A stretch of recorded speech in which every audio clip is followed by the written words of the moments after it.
Olá, seja muito bem-vindo ou muito bem-vinda a mais uma aula de Direito Penal. Eu sou o professor Paulo Henrique Helene e você vai estudar comigo hoje a conduta. Vamos verificar qual é a definição de conduta para os penalistas. Vamos estudar quais são as modalidades de conduta, a ação e a omissão. E também, para arrematar, vamos analisar quais são as situações onde eu tenho ausência de conduta. Vamos juntos? Bom, para começar esse encontro aqui, eu quero antes te apresentar um quadro onde vai te situar aonde essa disciplina, ou melhor dizendo, aonde esse ponto aqui de direito penal está situado na teoria do crime. Se você reparar comigo aqui na lousa, você vai verificar que nesse ponto aqui eu estou resumindo o conceito analítico do crime, que inclusive já foi objeto dos nossos encontros. Olha só. Nós vimos no encontro anterior que o conceito analítico, para a maioria da doutrina, ele é tripartido. Portanto, você tem o fato típico, antijurídico e culpável. Agora nós vamos adentrar no estudo do fato típico. E o primeiro elemento que nós temos que estudar é a conduta. Você pode visualizar aqui no quadro que o fato típico, ele é composto pela conduta, pelo resultado, pelo nexo de causalidade e também pela tipicidade. No campo da antijuridicidade, nós vamos estudar daí as causas excludentes da antijuridicidade, como a legítima defesa, o estado de necessidade. E no campo da culpabilidade, nós vamos estudar também esses três elementos aqui, a imputabilidade, a potencial consciência da ilicitude e a exigibilidade de conduta diversa. Então, esse quadro é para você ficar situado aonde está a discussão do ponto de conduta, onde a gente discute, então, as teorias da ação. E aqui, para falar sobre teorias da ação, eu preciso fazer uma nota que aprofunda muito no estudo do direito penal e que foge aí, se você às vezes está se preparando por um concurso que não exige aí a formação jurídica, você não precisa saber para ser aprovado, para gabaritar as questões. Todavia, como essa aula aqui é voltada para estudantes do direito comprometidos em aprender direito penal de forma vertical, então eu tenho que trabalhar com vocês a evolução das gramáticos jurídico-penais. Olha só, se você pegar os livros de direito penal, você vai ver que quando ele inaugura a teoria do crime, aparece lá a teoria causalista, a teoria neocantista, a teoria finalista, a teoria social da ação, aparece o funcionalismo e também aparece o modelo significativo. É muito importante você ter em mente o seguinte, olha só, esse modelo causalista que aparece ali de forma inaugural, ele tem dois grandes expoentes, dois grandes autores que marcam aquele momento. E são dois autores alemães, é o von List e o Ernst Belling. Eles foram os primeiros a trazer uma definição que aparece nos livros de direito penal com relação ao que seria a conduta. Mas essa definição estava mais relacionada à definição de ação. E toda a questão voltada à definição de ação baseava as demais estruturas do crime. Então, por muito tempo, toda a discussão dentro do direito penal, desde o passado ali, do século XIX, estava pautada em definir, afinal de contas, o que é uma ação penalmente relevante. E isso, já já eu vou te apresentar. No entanto, esse conceito ele não é uniforme. Aqueles autores lá no final do século XIX, início do século XX, aquele conceito anteriormente adotado pela doutrina, ele foi sendo aperfeiçoado. E você vai verificar nos livros que você tem um modelo depois neocantista, você tem um modelo finalista e ainda nós temos um modelo social, os modelos funcionalistas e até aí, mais recente, um modelo significativo. Para a gente estudar qual que é a diferença entre cada um desses movimentos, a definição de ação para cada um desses movimentos e a estrutura do crime em cada um desses momentos, eu vou dedicar uma aula para isso. Então nós vamos ter uma aula aqui no canal que vai ser endereçada a você conhecer, afinal de contas, qual que é o movimento causalista, depois o movimento que sucedeu os neocantistas, quem são esses autores alemães, depois o que apresentou o modelo finalista, e a gente vai ver o que tem depois do finalismo, a gente vai estudar o funcionalismo do Roxin, o funcionalismo do Jacobs, vamos falar de Zaffaroni e, para arrematar, eu ainda vou te apresentar o modelo de ação significativa, que é o modelo que a gente tem aí na evolução das gramáticos jurídicos penais, mais sofisticado, mais recente, principalmente desenvolvido lá no direito penal espanhol. Mas isso a gente vai ver no encontro próprio. Nessa aula, nós vamos analisar então o que é a definição que a maioria da doutrina brasileira adota com relação à conduta. Depois, eu vou te apresentar as formas de conduta, ação e omissão, e para arrematar, a ausência de conduta, as 4 situações que a doutrina elenca, onde você exclui a responsabilidade penal. Então vamos lá. Olha só, o modelo que primeiro define a ação, a conduta, podemos assim dizer, foi o modelo causal. E de acordo com aquele modelo causal bem antigo, lá na Alemanha, lá do próprio século XIX, a ação, ela seria definida como a causa do resultado. Expressando-se como uma forma mais literária, a doutrina penal conceituou, conforme as palavras de von List, como o movimento corpóreo que produz modificação no mundo exterior. Esse conceito aqui é o primeiro conceito que você encontra nos livros de direito penal, quando vai tratar sobre a conceituação de ação, como vai falar ali da conduta. E você vai perceber que esse conceito ele é bem arcaico. Por quê? Ele traz ali o que como elementos? Uma ação seria então um movimento corporal que produz a modificação no mundo externo. Só que esse conceito aqui de conduta, ele vai encontrar alguns problemas. E nós vamos ver numa aula específica que isso aqui foi aperfeiçoado. Depois, com o modelo neocantista, com outros autores alemães que vieram logo na sequência, isso aqui foi um pouco aperfeiçoado. Há quem diga que eles mudaram a definição para um comportamento humano, voluntário, mas que modifica o mundo externo. Só que isso ainda continua apresentando uma série de problemas, porque você não conseguia abranger, por exemplo, a hipótese de tentativa branca. É possível que a gente trabalhe com a tentativa na modalidade vermelha e branca. E a diferença é bem simples para você compreender.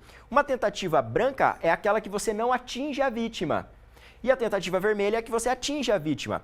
Se você tivesse, naquela época, um disparo em que o sujeito não atingisse a vítima, isso não era uma ação penalmente relevante. Olha só. Por quê? Porque você não teria um movimento corporal que modificava o mundo.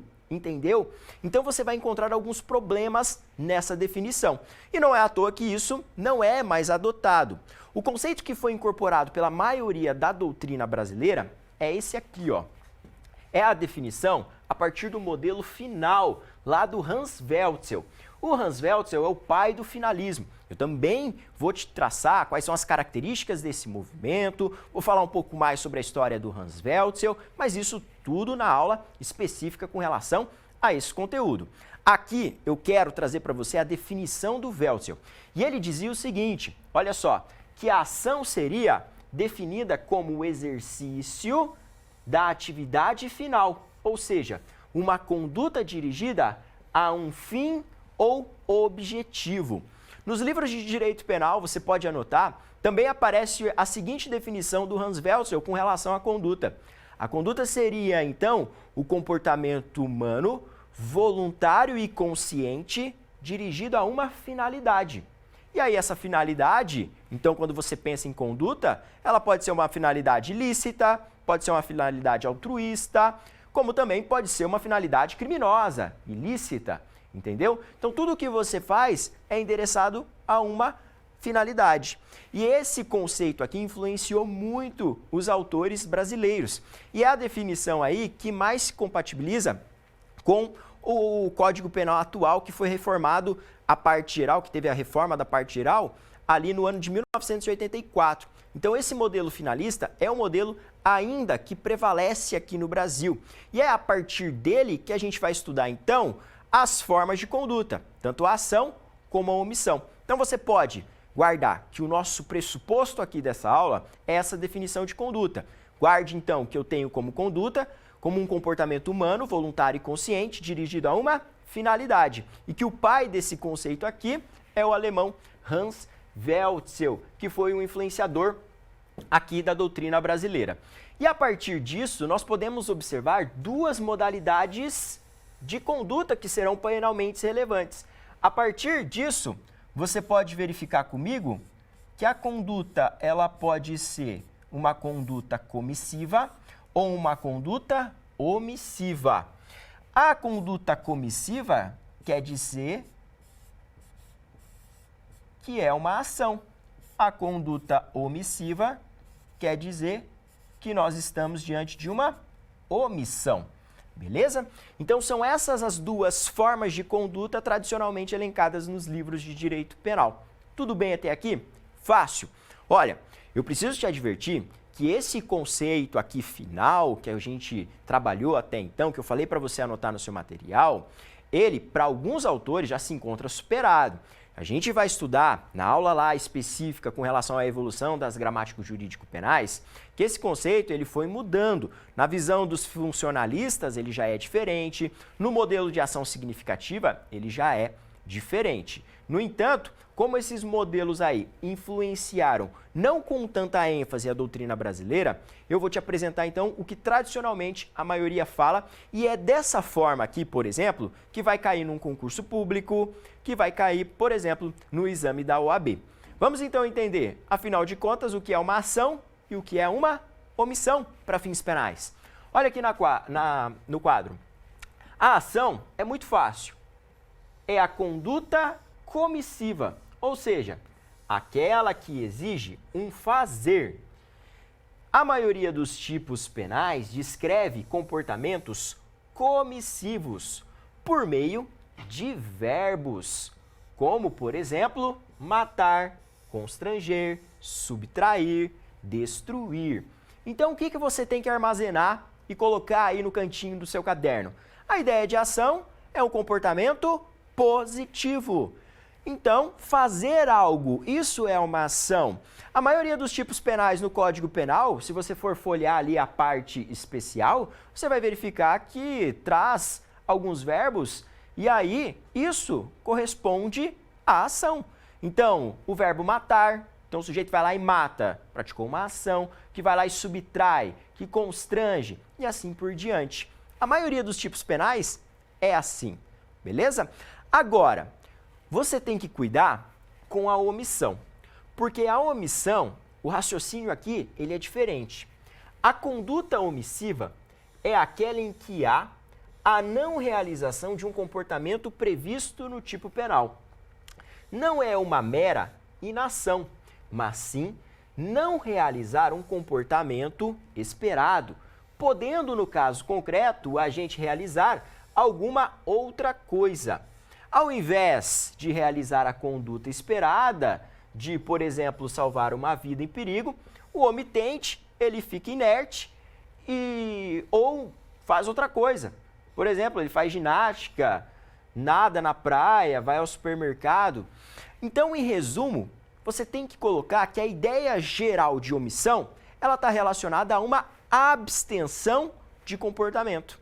Abstenção de comportamento. No entanto, cuidado, aqui em direito penal a gente faz uma divisão que é muito importante com relação à omissão. A omissão ainda ela pode ser subdividida em omissão própria ou pura ou omissão imprópria. Vamos trabalhar agora a primeira ideia, a primeira noção, que é a de omissão própria ou pura, que provavelmente é a ideia de omissão que você já tem em mente aí da sua vivência. Olha só, que tranquilo é a definição de omissão própria. Omissão própria ou pura é aquela, então, em que a conduta se perfaz com a simples não realização da atividade determinada pelo tipo penal incriminador.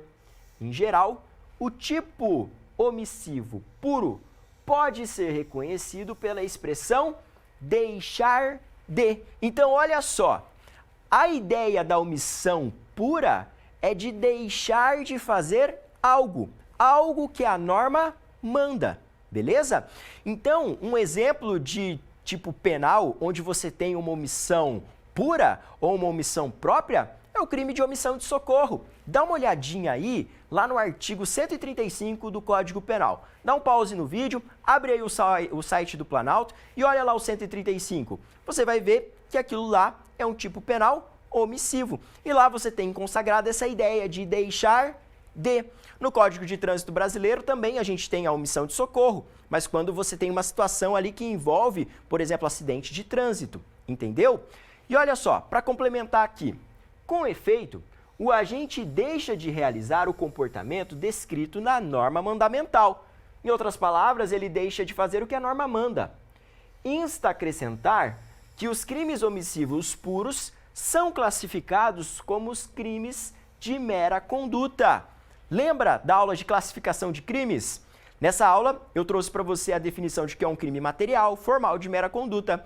Com relação aos crimes de mera conduta, nós podemos afirmar que os crimes omissivos puros também podem ser classificados como crimes de mera conduta. O tipo penal, ele não prevê a produção de resultado naturalístico. Você tem tão somente a previsão ali de um comportamento que é proibido, ok? Olha só, o sujeito, então, ele, ao não fazer o que é esperado, amolda seu comportamento à descrição típica proibida. Ele viola o mandamento positivo. Em outras palavras, a lei manda prestar socorro, mas aí você vai lá e não presta, entendeu?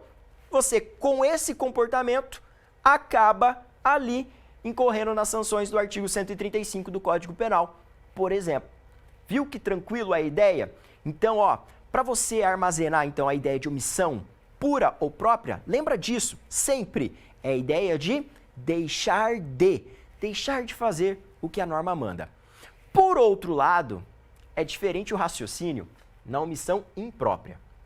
A omissão imprópria, você tem que cuidar. Na omissão imprópria, ou também conhecida como crime comissivo por omissão, aqui corresponde às hipóteses em que o agente omitente se coloca numa posição especial de proteção para com o bem jurídico. Isso aqui é muito importante. É o garante de que o bem jurídico não sofrerá determinada lesão. Olha só, você tem que ter muito bem desenhado aí no seu material duas questões com relação à omissão imprópria. A primeira delas, aqui, o protagonista da história, então do exemplo que você for analisar, ele vai ter um dever legal de ação. Ele tem um dever de proteger o bem jurídico. Segunda questão, esse protagonista que tem esse dever de agir, nesse caso, ele assume a figura que a gente denomina de garante. Ele garante ali, ele é o garantidor de que nenhum dano vai ocorrer em relação àquele bem jurídico que ele se comprometeu a proteger. Entendeu? Então, ele tem um dever de agir. E essa pessoa que tem esse dever de agir, nós denominamos de garante ou garantidor. Olha só, na omissão imprópria, se trata, na verdade, de um delito comissivo. Cuidado, hein? Mas diante da posição de garantidor, discriminada no parágrafo 2º do artigo 13 do Código Penal, o agente se omite, respondendo assim pelo respectivo delito. Então, olha só, a questão relacionada à ação não aparece definida no Código Penal. A questão relacionada à omissão pura também não aparece definida no Código Penal.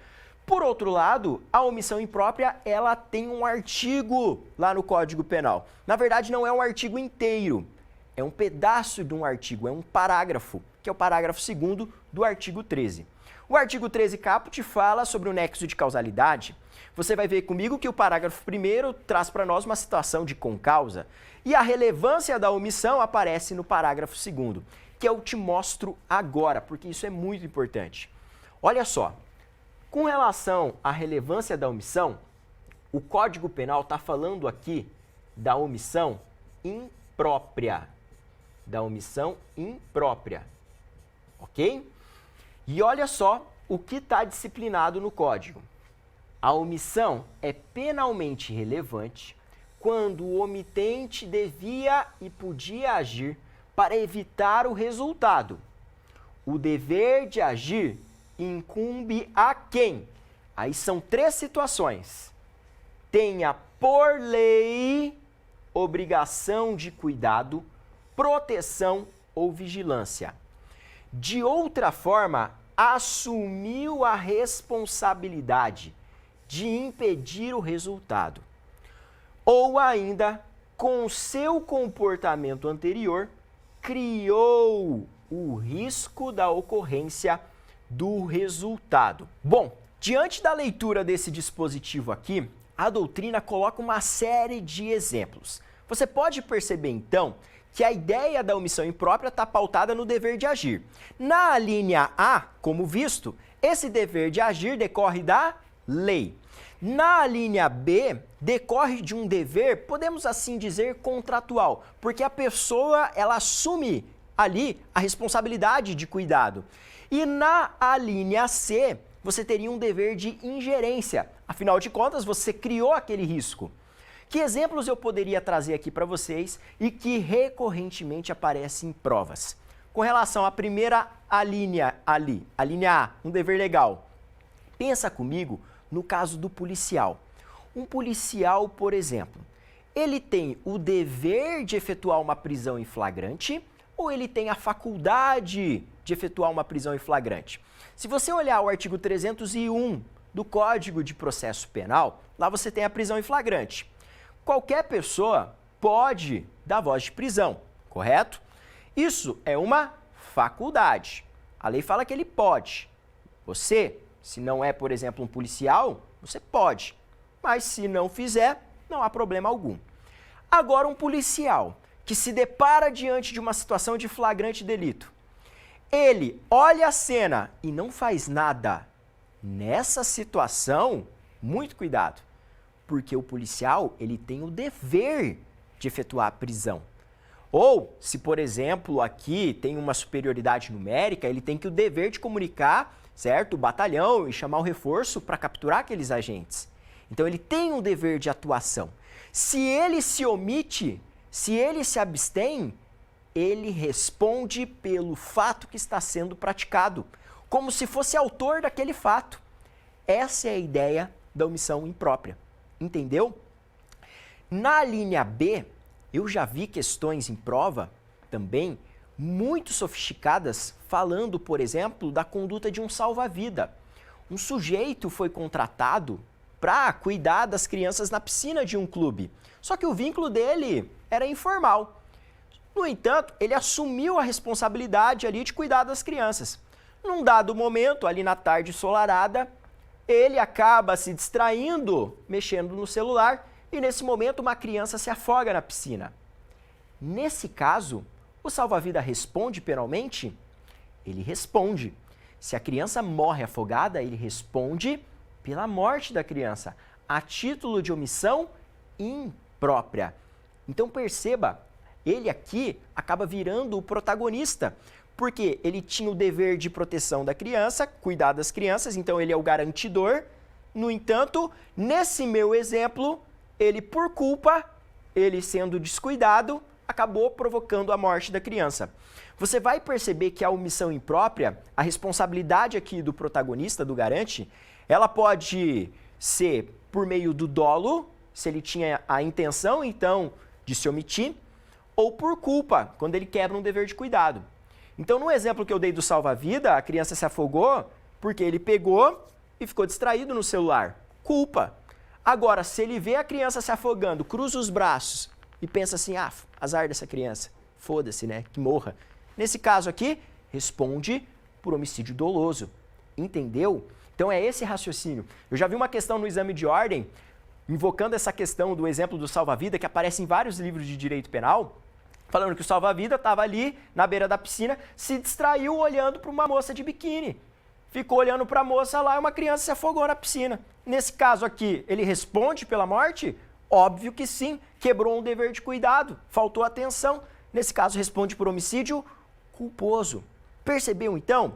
Professor, e com relação a essa última hipótese aqui? Você disse aqui que é uma situação de ingerência.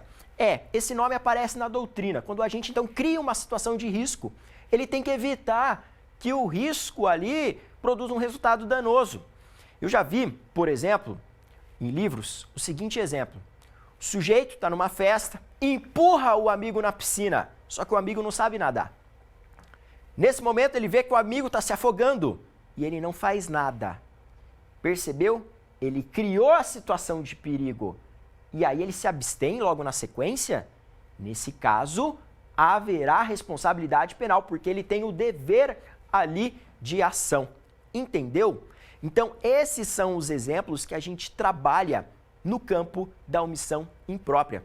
Eu trouxe mais um exemplo aqui muito bacana, que aparece também em vários livros de direito penal, com relação à omissão imprópria. Imagina só que A, contratada para ser babá da criança B, se distrai assistindo TV, não impedindo que B suba numa cadeira e despenque pela janela do apartamento em que reside. A babá responde penalmente? Sim. Por conta da omissão imprópria, haverá aqui responsabilidade por homicídio culposo. Percebeu, então, como funciona a responsabilidade do garante? Então, esse é o Instituto da Omissão Imprópria, que é muito relevante, muito importante. E se você for pesquisar, você vai encontrar uma série de questões relacionadas a esse conteúdo aqui, tá bem? É um dos temas preferidos dos examinadores quando a gente estuda aqui a conduta, as formas de conduta. Agora vem na tela aqui para a gente continuar o nosso conteúdo, porque eu quero te apresentar as situações em que eu tenho ausência de conduta.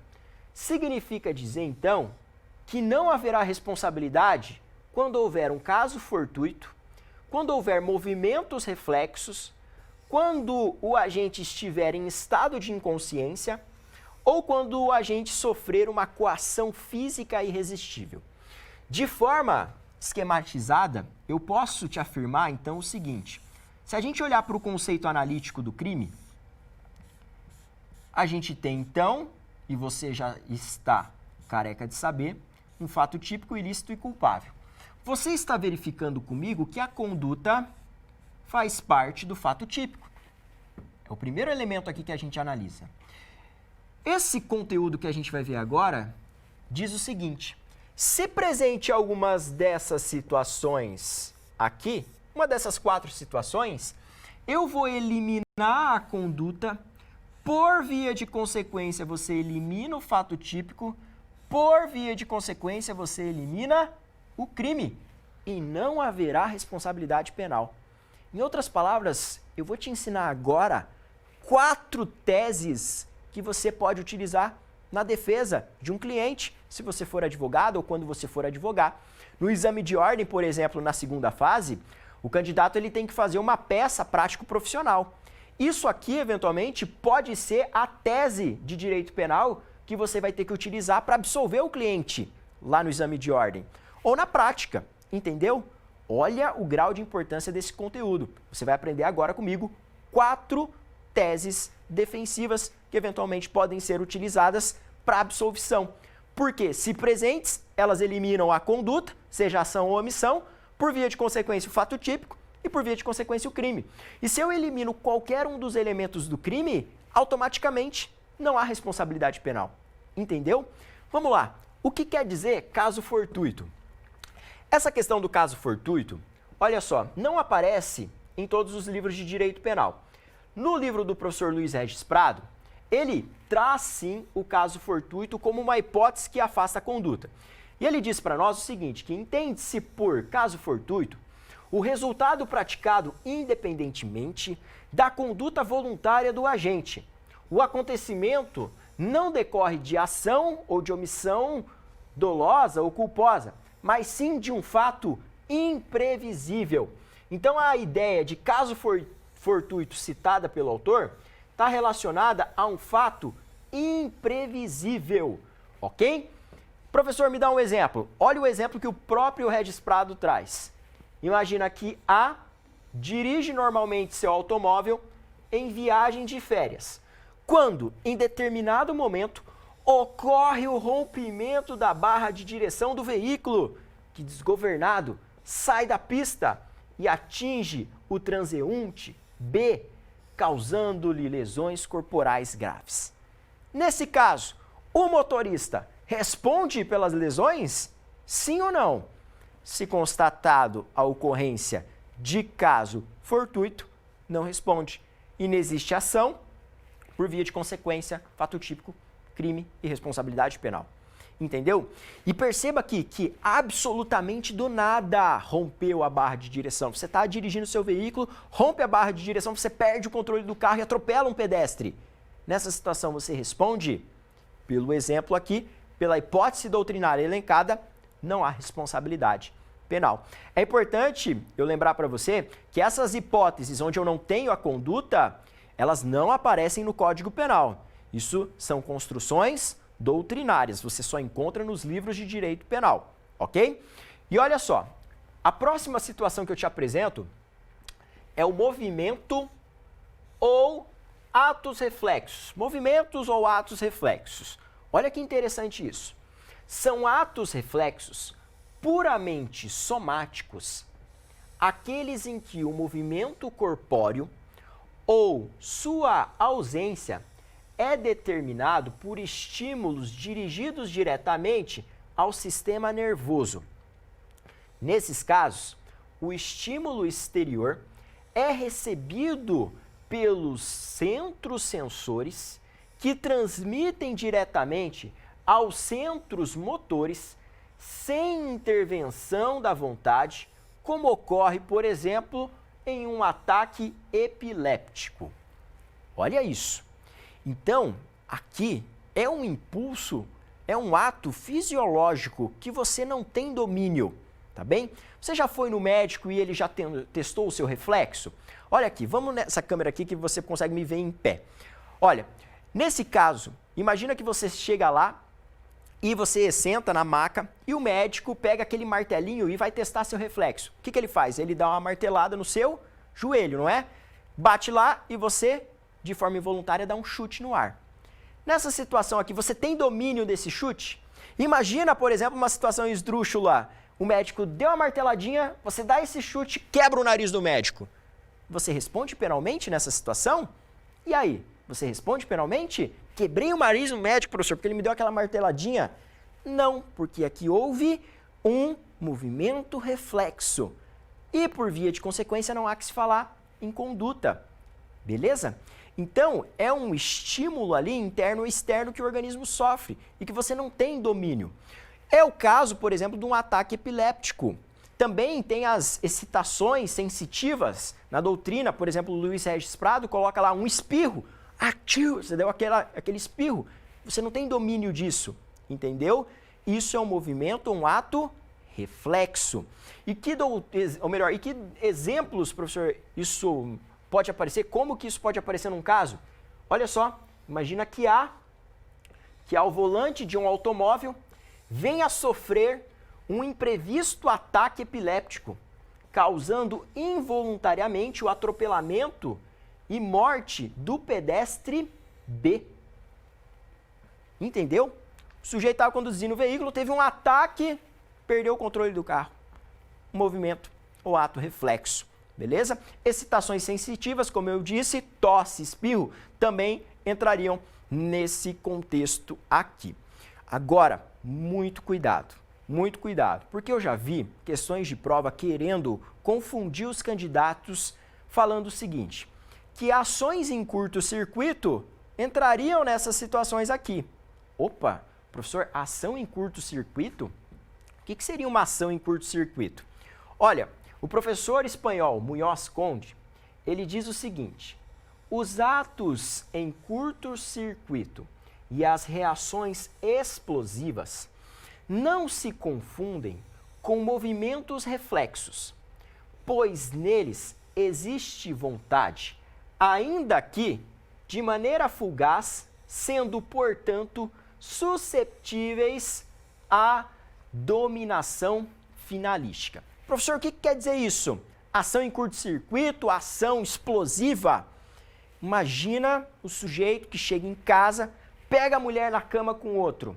O cara perde a cabeça, pega um revólver, pega uma faca, pega qualquer coisa e espanca o sujeito ali até a morte. espanca a mulher também até a morte. Nesse caso ali, e aí? Ele perdeu a cabeça, uma reação explosiva.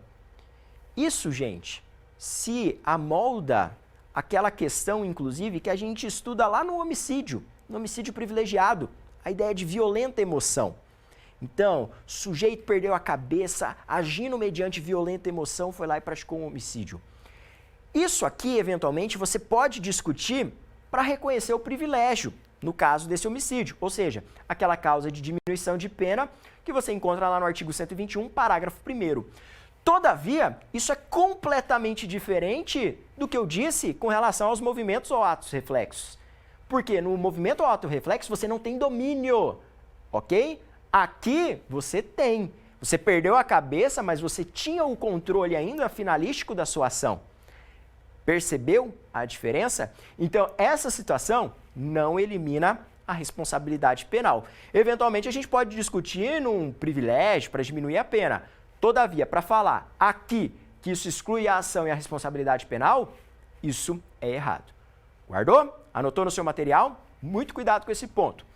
Olha só, próxima situação. Essa situação aqui, alguns vão achar até bizarra. É o estado de inconsciência.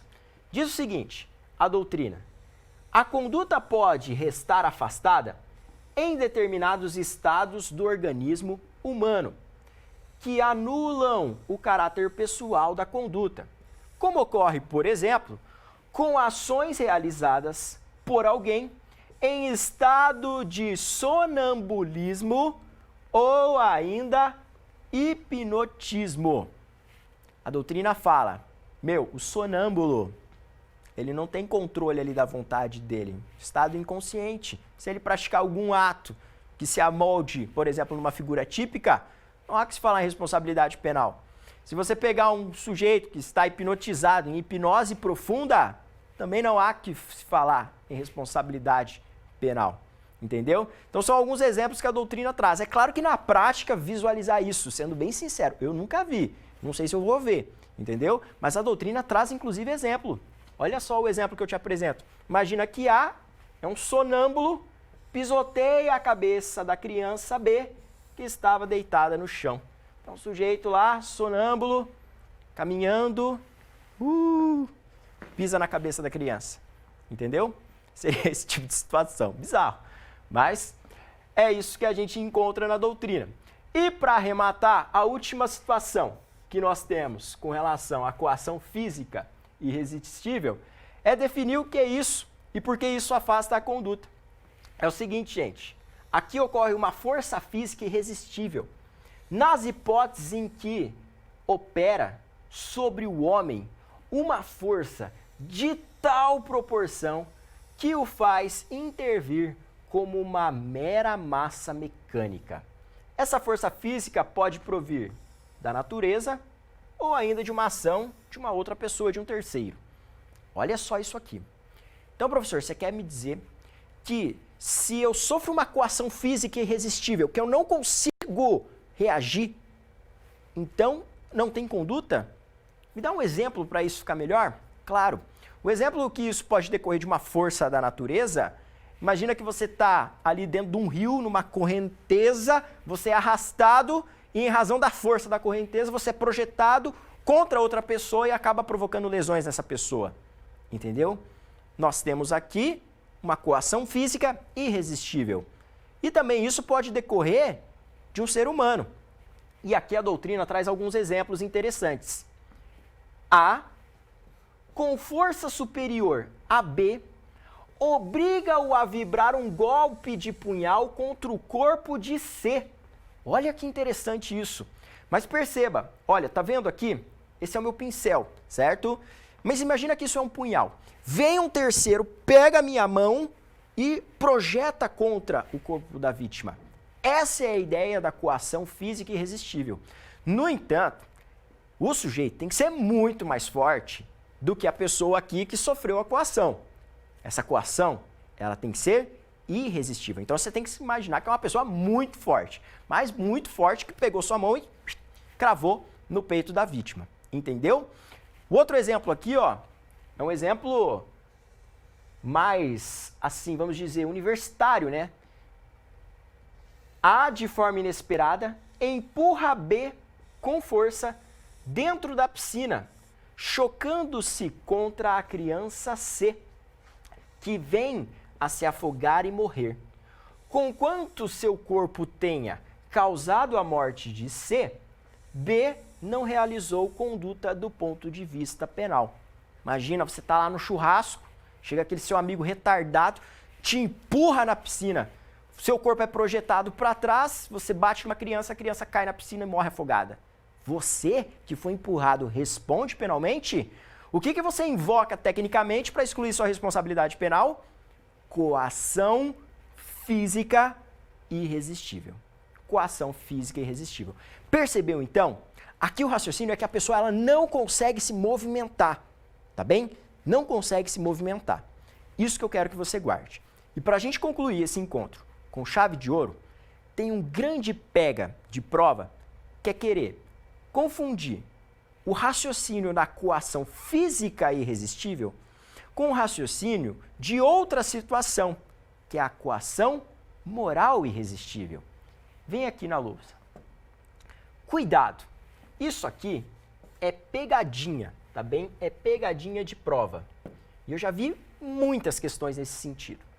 Você acabou de estudar comigo a coação física irresistível, não foi? Essa força que limita materialmente o agente. Essa coação física aqui elimina a conduta, por via de consequência você tem a exclusão do fato típico e aí a gente elimina também o crime. Beleza.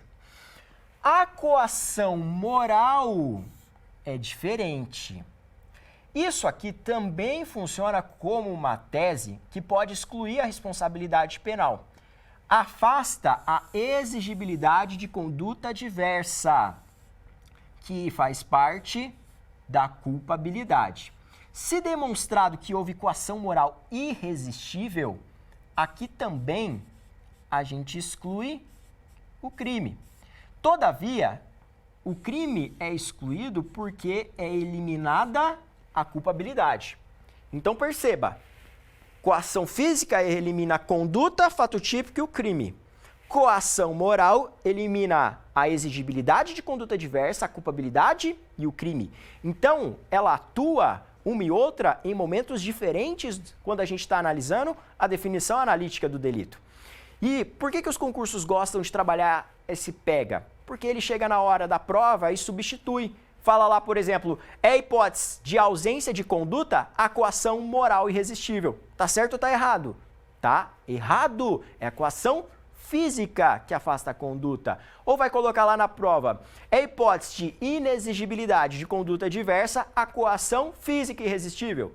Errado, é a coação moral. Ô professor, você está falando de coação moral, mas afinal de contas, o que é essa coação moral? Perceba aqui, ó. Coação moral é uma violência psicológica. Violência psicológica, uma ameaça, por exemplo. O sujeito pega, te aponta um revólver e fala, olha, vai lá e dá um tapa na cara de outra pessoa. E aí você vai lá e tum. Imagina que o sujeito trabalha em um banco. Aí ele recebe um telefonema de um criminoso. Eu estou aqui na sua casa, sua família está amarrada, seus filhos já estão trancados no banheiro e eu vou matar todo mundo se você não sacar determinada quantia e levar ao local X. O banqueiro vai lá e pratica essa conduta. O banqueiro é responsabilizado? Perceba, ele está sofrendo uma violência psicológica. O cara apontou o revólver, mandou você dar um tapa na cara da outra pessoa, violência psicológica. Não é exigível que essa pessoa atue conforme o direito. Por isso que você exclui esse elemento da culpabilidade e, por via de consequência, o crime. Eu vou dar um exemplo prático, tá? E ele foi bem marcante e ocorreu aqui na cidade que eu moro, em Cascavel, um caso verídico, que aconteceu a seguinte situação. E você perceba que, às vezes, o próprio réu ali, sem ter o conhecimento técnico que você tem aqui, já que você estuda direito penal, ele pode invocar uma tese. Eu quero que você enquadre a tese. Aconteceu um homicídio muito bárbaro aqui. 2 sujeitos pegaram uma moça e na casa dessa moça, eles cortaram o pescoço dessa moça, certo? Foi um crime de homicídio. O que eleva o grau de reprovação desse crime é que o fato foi todo filmado. Então, tinha um agente que ficou filmando com o celular, enquanto o outro pegou uma faquinha de serra de cozinha e cortou o pescoço da moça. O vídeo até foi levado ao processo. Horrível. Nessa situação aqui, esses sujeitos, eles foram processados em momentos distintos. Por quê? O sujeito que cortou o pescoço, ele foi preso logo após a prática do crime, só que o outro que filmou, ele não foi preso. Então, os processos correram de forma distinta. Primeiro foi para a júri o menino ali que foi o autor realmente executor. E esse menino chegou no plenário do júri e falou o seguinte: olha, eu de fato apareço ali na imagem cortando o pescoço da moça. Só que meu parceiro, ele estava filmando e estava com um revólver na mão, falando que se eu não cortasse o pescoço da menina, ele atirava em mim. Ele acabou de invocar aqui o quê? Qual tese? Perceba, é coação física irresistível? Não é coação física, porque ele consegue se movimentar, ele consegue fazer um movimento, entendeu? Então não tem uma força física, mas ele está alegando uma violência psicológica.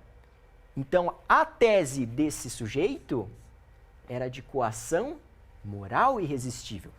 Todavia, no processo não ficou demonstrada isso, tá bem?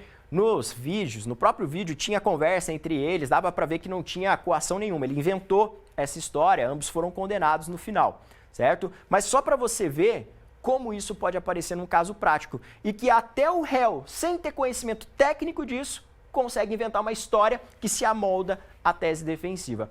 Percebeu então essa situação? Então, com isso, a gente finaliza mais um encontro de direito penal. Nós estudamos então aqui a definição de conduta, que aqui acabou então interferindo na maioria da doutrina brasileira, aquela definição finalista. Você viu comigo quais são as formas de conduta, tanto a ação como a omissão. Vimos que a omissão pode ser própria ou pode ser imprópria. E estudamos também 4 situações onde eu tenho ausência de conduta. Você aprendeu comigo o caso fortuito, você viu comigo o estado de inconsciência, você aprendeu os atos ou movimentos reflexos e, para arrematar, a coação física irresistível. Não deixa de conferir a descrição desse vídeo, adquirir o material de apoio, esmagar um like aí e comentar, é claro, se você gostou. E eu te espero na próxima aula de Direito Penal.